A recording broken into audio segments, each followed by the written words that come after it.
So back then, I started a social investing community, Dynasty Wealth, the first one. And so here are the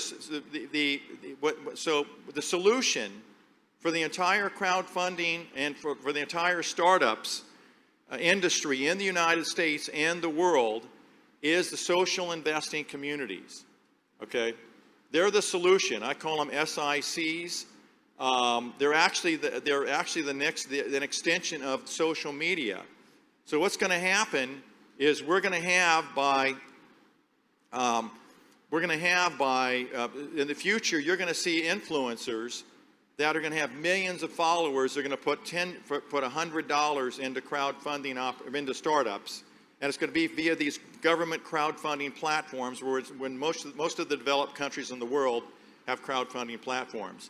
Now, why are the SICs the solution? Because they have experienced leaders who can curate and recommend startups. So the startups community needs leaders that are going to come out of experience and tell them what to do. The investors. The one thing that's deficient at this conference is there's not many investors at this conference. There should have this conference should have 20,000 people at this conference with some of the companies I've seen at this conference today.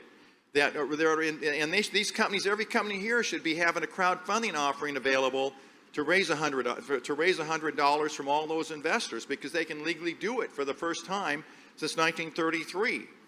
So they also need the social investing communities are needed to educate the members on how to invest in startups and build a startup portfolio. Okay.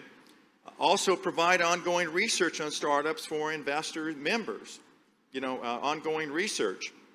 And of course, conduct business development and introduce officer and director candidates to startups.